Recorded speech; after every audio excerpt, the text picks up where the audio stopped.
The chemtrails are being used in conjunction with HAARP.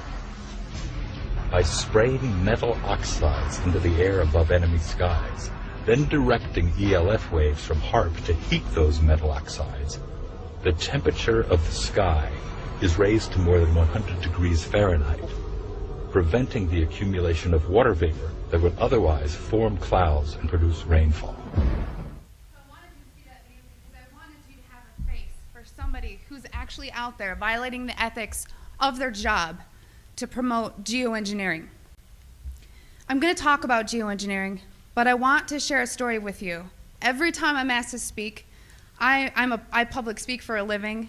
I'll go into that, but I don't get nervous to speak to you. What I get nervous about is not getting emotional telling you my story.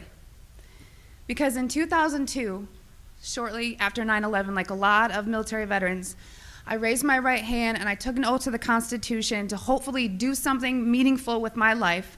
19 years old, unsure what I wanted to do. So I enlisted in the U.S. Air Force. My job in the U.S. Air Force was working in bioenvironmental engineering. So what bioenvironmental engineering is in the Air Force is equivalent to that of the OSHA and the EPA, if you're familiar with that. So we were an embedded liaison to make sure that we were tracking all of the aspects and impacts of the military, meaning what is the military doing and how is it impacting the environment, because we were accountable for that. Being government, we did not get any special treatment. We just couldn't be fined being another federal agency. EPA can't, but not OSHA. So from the health side, it was knowing what you do in the Air Force. What does your job entail that is hazardous to your health? And I'm going to give you an example. Let's say that you were an aircraft painter, you were a mechanic. My job would go out to make sure I knew everything that you did, what you were exposed to, and how to mitigate and engineer out those hazards. Because we needed to, one, it's your legal right to be working in a safe and healthful work environment. So throughout 9 years, I worked as an industrial hygienist and an environmental specialist. There's two bases I was at that are called air logistics centers. What does that mean? It's not like a fighter wing, it's not really fun and amazing. What they did is they took aircraft that around every 10 to 15 years, they were required to be dismantled down to the last screw. So that meant every single industrial process you can think about, checking the metal integrity, making sure everything's good to go, or sometimes overhauling equipment. Part of my job in tracking the health hazards was to look at any time someone wanted to buy a chemical, any type of chemical. It was ordered through a system, and in that system, I had to go in there and say, the country we're in, we're not allowed to use this. We need to substitute it out with something a little less hazardous, while also maintaining the integrity for a technical order, meaning for that process, it says you must use, xylene or toluene to do this process. Well, I have to kind of fast forward. I want to say around 2006, I started kind of opening my eyes to how the military wasn't really what I thought it was. And people approached me knowing what I did for a living and said, have you ever heard of chemtrails? Well, I hadn't. And that sparked my interest. So I went online and I looked at chemtrails. I saw a lot of, debunking, a lot of sites that were just kind of calling it a conspiracy theory. And I thought, well, geez, this is what I do for a living. Preventive health, making sure that people are not getting sick, especially in the workplace, and by things that we're doing that can affect, human health and the environment. To summarize it, in an attempt to debunk this conspiracy theory as I thought it was, I didn't debunk it. It literally changed my life. Like I said, this is hard for me because it's not easy standing here and telling my story. One day I was going through that computer system, which if you want to look it up, it's called an Air Force Form 3952. It is the approval of hazardous materials. I was finding tons and tons of large quantities of aluminum, barium, strontium in the forms of oxides and sulfates. And of course I knew that there's industrial processes you may not have heard of, but it's bead blasting, pneumatic sanding, shot peening. There is certain medias that's similar to that is used. However, I had already accounted for that. I would sit and look at this computer system and say, this shop wants to order this paint. I'm going to tie it to a task. We had to know what was being used, why it was being used, tracking it cradle to grave on how we were going to dispose of it to be compliant with OSHA and the EPA. One of the legal requirements in approving these is looking at what used to be called a material safety data sheet. On that sheet, it's going to list the manufacturer. It's going to list some maybe acquired personal protective equipment that needs to be used or some ways to mitigate the exposures. These electronic MSDSs did not have a manufacturer name. They were very vague. They almost looked to me like somebody had made it and scanned it into the system. So I asked the question, what is this being used for? I never got an answer, so I didn't approve it. And it sat there. And then the heat came down. Why aren't you? Are you behind on your 3952s? Only a select few of us did that. So I started asking questions. And at that point, my demonization began. You know, I made my rank. I was decorated. I was a non-commissioned officer of the quarter. I won lots of awards. I had no reason for anyone to attempt to demonize me. So then I get moved over to the other Air Logistics Center. There's only 2 in the Air Force, which is in Warner Robins, Georgia. This kind of carried with me. And I thought, you know what? Should I revisit this? Is it worth it? Did I hit something? Maybe it's need to know. I started finding the same things at Robins Air Force Base.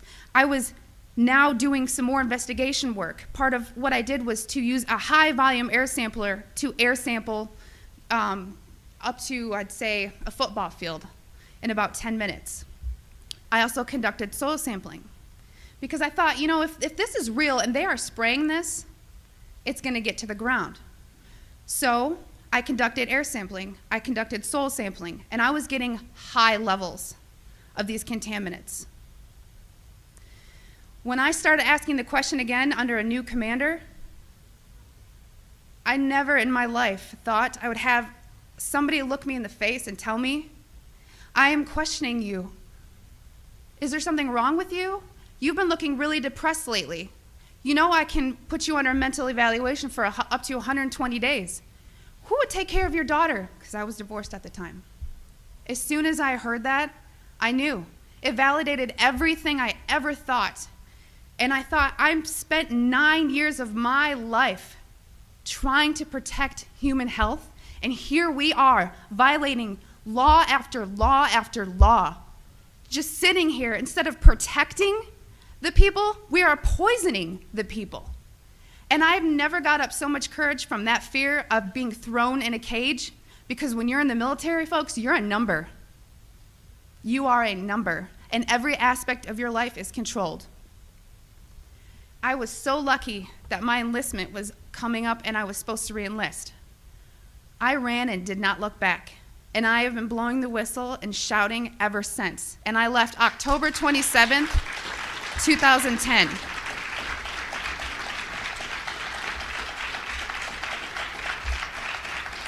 Thank you. It didn't just end there, though. You got to remember, there's a whole career field of people that work in bioenvironmental engineering. A lot of those people were told, do not talk to me. Do not talk to her. Do not email her. They were given no contact orders. Because my biggest thing was, if I'm just so, dishonest, don't you think somebody would come out and say, she was never in the military or something negative to discredit me? They've ignored me, but they've tried to silence me. Every time I fly, I am pulled into a secret room. I literally am tagged in the system for the TSA. It is difficult. As an industrial hygienist, I do very well for myself, but it has been so difficult after leaving the federal government to maintain employment. Nowadays, everyone runs background checks on you, and the first thing they look at is, wow, here's a whistleblower. And you ask yourself, if this is true and we are spraying the people, where are the pilots? Where are the people? I don't know if you pay attention, but look at Snowden. Look at Manning. People don't come forward because these supposed Whistleblower Act protections that you have are not enforced, they're not supported, and they really don't exist. But what I want you to take from this is to understand that I am being completely honest with you, and that geoengineering is occurring, it's been occurring, it is not new, and your tax dollars are funding this. I 100% know that the U.S. Air Force was involved, and it kind of, I think back to all these things that I never had noticed. If you don't know what to look for, you can't look for something. And once I realized a process they were trying to hide, people have come out of the woodworks, from EPA compliance officers to ex-people that I worked with in my career field, who I cannot state for obvious reasons. I've had pilots come forward. I've had people come forward that actually load the canisters on the planes. These people don't come forward because they are afraid that they're going to end up like Snowden. And I continue to speak to let people know I've been screaming about this for 3 years and I'm still here. And why are you so afraid? Because many of these people are on active duty. And if you are willing to die for your country, supporting, the Constitution and defending us from enemies foreign and domestic, you are willing to die for your country, but now you're scared. You are scared and cowardly to talk about this. So I'm not just speaking to all of you in this room, I'm speaking to all those people that are going to watch this online and watch it on YouTube. Because you can come forward, you can help expose this, and we can stop it. So many people want to ask, why? Why is this occurring? That's for later thought. From weather modification to weather weaponry, there's numerous reasons under Agenda 21 and tons of theories. But my job as an industrial hygienist is to make sure that I comply with the laws and enforce them. So it is unethical every day for all the other people that are out there that work in preventive health, or even physicians that aren't speaking about this. They need to. So one thing I want to tell you is what you can do about it. The biggest hurdle that we have is disinformation sites. I never say them, but I'm going to today, so that you know if anyone ever gives these to you as a reference to debunk you, it's Metabunk and Contrail Science.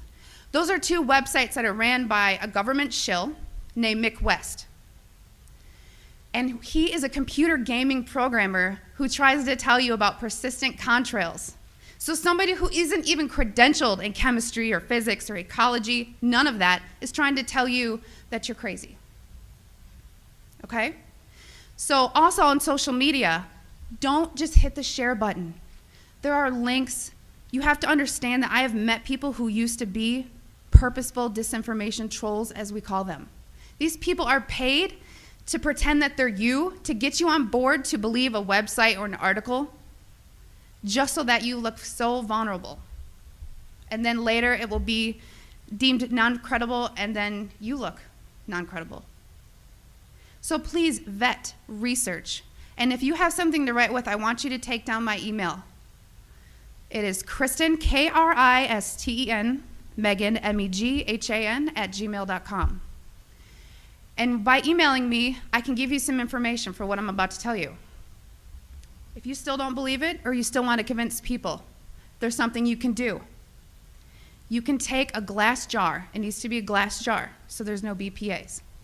Take a rain sample and take a snow sample. I tried to discourage the soil sampling because everyone's background of where you live is different. Because a lot of the materials that are used in geoengineering are natural occurring in Earth, just not in the industrialized form that they're used. So if you take these rain samples and you take the snow samples, email me, because I cannot publicly tell you where to send them, because we've actually been blackballed by labs who refuse to run our samples. And a problem that is occurring is people are sending in rain samples to labs that don't realize how low the limit of detection needs to be, because these are nanoparticulates. They're very small. So if you email me, I can tell you where to send in your samples, and it's only around $50. That may be tough on some people, but it's way cheaper than maybe what you assumed. So I just want everyone to know and understand that of all things, of all the freedoms that we are losing, geoengineering is the #1 issue that we are facing. Because you can have guns and money and you can have everything. If you don't have food and water and you are dying of respiratory or neurological illnesses, what does it matter? So you've heard about vaccines, and you'll hear, about smart meters, and you'll hear about other issues like fracking. These are all systemic effects. We are getting overexposed to toxins. People will tell you fluoride's in the water, but it's not a lot. It is a lot because you're getting it everywhere in your food, water that you drink. Everything is washed with that water. And you're getting your vaccines. All this, it's a coupled systemic effect, and our bodies cannot metabolize these toxins. So I just want to thank you for taking the time to listen to my story. And I will continue to shout from the rooftops. I don't care how many jobs I lose. I don't care how many friends or family I lose. Because I took an oath. And in 9 years, I was not able to honor that oath.